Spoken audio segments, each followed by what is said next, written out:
Ya, ada 4 tahap yang dilalui untuk bisa dihasilkan DNA baru ya. Jadi replikasi DNA itu adalah proses penggandaan DNA. Jadi dari DNA induk nanti akan dihasilkan DNA yang baru, dari 1 jadi 2, nanti dari 2 jadi 4 dan seterusnya. Nah, tahapan yang pertama adalah pemisahan rantai DNA, kemudian nanti ada tahap pembentukan replication fork, ya, penempelan primer dan pemanjangan rantai. Kita lihat seperti apa. Ya, saran saya ketika Anda membahas terkait replikasi, Anda lihat terlebih dahulu video penjelasan animasi bagaimana gambaran proses replikasi itu terjadi. Ya. Jadi yang pertama adalah tahap pemisahan rantai DNA. Perlu diketahui bahwa pada saat DNA itu kan double strand ya, sedangkan untuk bisa membentuk strand yang baru, 2 utas DNA ini harus dipisahkan jadi 2 utas tunggal. Nah, proses ini terjadi pada titik yang disebut dengan origin of replication.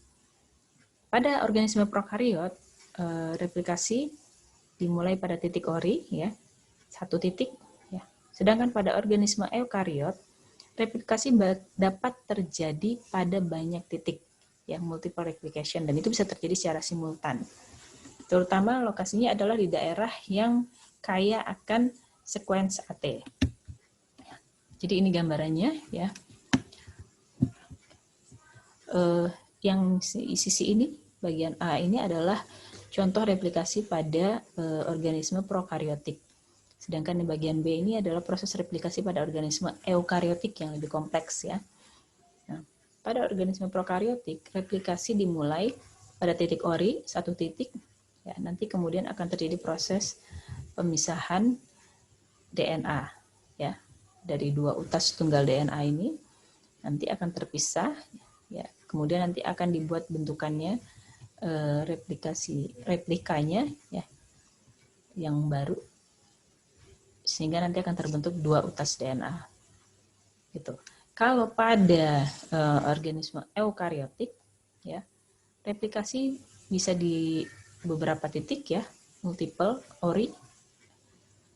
Nah, nanti dari beberapa titik ini akan berjalan secara simultan sehingga nanti akan terbuka dan nanti akan dihasilkanlah 2 utas 2 DNA, ya. 2 dari DNA yang DNA induk yang garisnya tipis ini, dan DNA replikanya itu adalah yang garis tebal ini. Tahapan pembentukan replication fork itu melibatkan beberapa protein. Protein yang perlu Anda pahami adalah protein DNA A, ya. Kemudian ada helikase atau DNA B dan DNA C. Kemudian ada protein SSB, single strand binding protein, ya. Perannya apa? Ya, kita lihat langsung saja ya di sini, ya. Seperti tadi sudah disampaikan, kalau pada organisme eukariotik, proses replikasi dimulai pada titik yang kaya akan sequence AT, ya. Nah, di sini nanti di daerah sini protein DNA akan berikatan di binding site ini, ya. Ini DNA-nya. Nanti dia akan berikatan di titik ini, di titik yang kaya akan sequence AT. Ya, jadi nanti akan terbentuk seperti ini. Nah, proses ini membutuhkan bantuan ATP. Ya.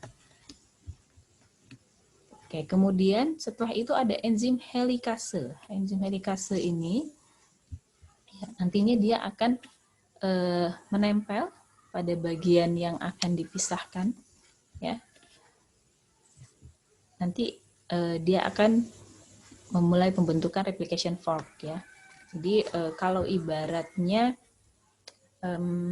jaket, ya, di jaket itu ada resleting kan, ya. Nah, bagian ini resleting itu seperti enzim helikase yang nanti dia perannya adalah untuk membuka dua atos DNA menjadi terpisah. Ya, di sini tampilan helikasenya, gitu ya. Jadi nanti akan dibuka. Nah, kemudian ada protein SSB, ya, single strand binding protein. Protein SSB ini berfungsi untuk menjaga agar rantai tunggal tetap terpisah.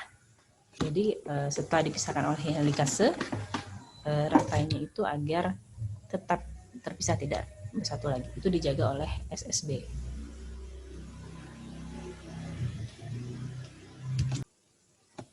Oke, kemudian setelah itu nanti rantai DNA yang sudah terpisah, ya, nanti akan mengalami proses akumulasi supercoil. Jadi tadi sudah diinikan pada organisme eukariotik, ya, itu DNA-nya berupa supercoil.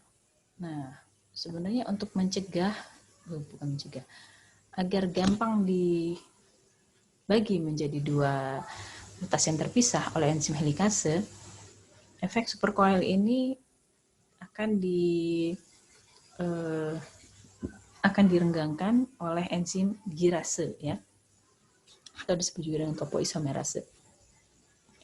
Nah, sehingga nanti proses pembukaan atau pemisahan dua utas DNA itu menjadi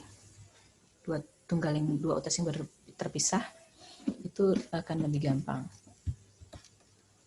Ya. Nah, ini efek supercoil tadi diatasi oleh enzim DNA topoisomerase. Oke. Kemudian ada proses penempelan primer. Ya, primer itu apa? Primer itu adalah RNA yang berperan untuk memulai proses replikasi. Kenapa harus pakai primer? Karena enzim DNA polimerase, ya, enzim yang berperan dalam penambahan replika untuk pembentukan DNA baru, itu dibantu oleh enzim DNA polimerase, ya. Nah, DNA polimerase ini hanya dapat bekerja pada RNA, ya. Nah, pada primer RNA tadi. Nah, primer RNA ini dia akan menempel dengan bantuan dari enzim primase, ya. Jadi dia disintesis dan nanti akan menempel pada titiknya, itu dibantu oleh enzim primase. Primer itu biasanya panjangnya hanya kurang lebih 10 base pair, ya. Oke. Nah, perlu diketahui bahwa ada perbedaan antara leading strand, ya, strand bagian atas, dengan bagian bawah, lagging strand. Ya, bedanya apa? Proses replikasi itu berlangsung dari arah 5 ke 3. Itu sudah konsensus, ya. Jadi dari arah 5 ke 3. Pada leading strand, pada strand yang bagian atas ini, proses arah 5 ke 3 atau arah replikasinya itu sejalan dengan enzim helikase, sehingga prosesnya akan berlangsung kontinu. Ya, jadi pada leading strand ini primer hanya disintesis sekali saja di sini, ya. Kemudian nanti proses penambahan replikanya oleh DNA polimerase itu akan berlangsung terus, ya, sampai nanti selesai, continuous, ya. Sedangkan pada bagian lagging strand, ya, proses replikasinya itu berjalan ke arah sebaliknya, ya, arah 5 ke 3-nya itu berlawanan dengan arah enzim helikase, sehingga apa? Akan terbentuk strand yang discontinue, ya, terputus. Jadi di sini primer akan menempel berkali-kali, ya. Primer akan disintesis berkali-kali pada lagging strand. Oke, lebih gampangnya gini, saya biasanya suka mengibaratkan, ya, biasanya saya suka mengibaratkan proses replikasi itu seperti ini, ya. Nah, seperti stress setting. Jadi ketika ini adalah dua utas DNA yang saling nempel, ya, stress setting ini. Nah, kemudian ini adalah enzim helikasenya. Enzim helikase yang berperan untuk membuka dua utas ini supaya terpisah. Ya, enzim helikase akan bergerak ke arah sini untuk membukanya. Nah, pada leading strand, arah replikasinya itu searah dengan enzim helikase. Ya, gini. Jadi primer nempel sekali di sini, maka kemudian DNA polimerase akan mulai membentuk replikanya ke arah yang sejalan dengan enzim helikase ini, ya, secara kontinu, terus saja sampai ini selesai. Sehingga nanti akan terbentuklah strand DNA yang baru. Itu pada leading strand, bagian atas strand yang bagian atas. Arah 5 ketiganya searah dengan enzim helikase. Nah, apa yang terjadi dengan lagging strand? Lagging strand itu arah replikasinya berlawanan. Sehingga apa? Ketika helikase membuka sampai di sini, ya, primer nempel di sini, maka dia akan membuat replikanya ke arah sebaliknya, ke arah sini, ya. Selesai. Kemudian nanti primer membuka lagi sampai helikase membuka lagi sampai sini, ya. Primer akan lempar di sini.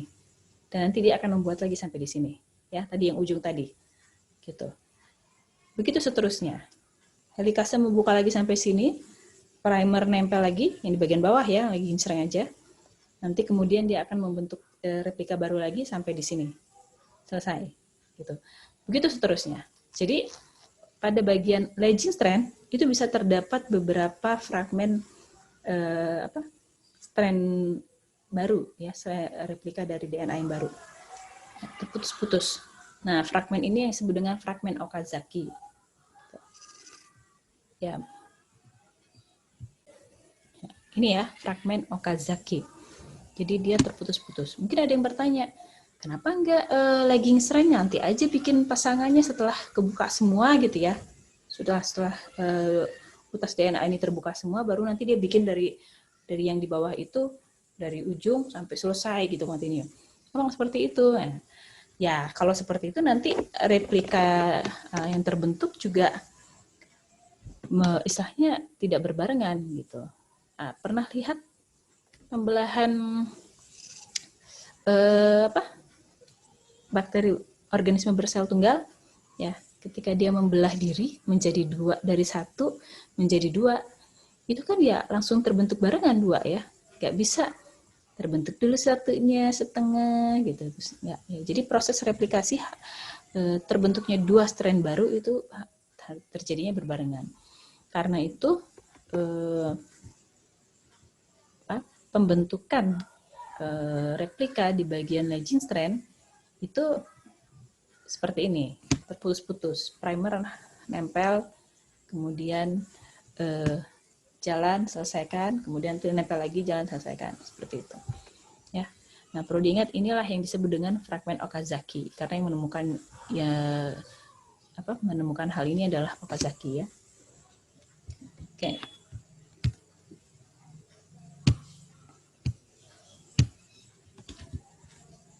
Nah, setelah primer nempel, kemudian DNA polimerase 3 akan memulai proses pembentukan replika, ya. Dengan proses ini adalah masuk ke dalam tahap pemanjangan rantai. Dia akan menambahkan nukleotida sesuai dengan pasangannya masing-masing, ya. Sehingga kemudian nanti akan terbentuklah replika DNA yang baru.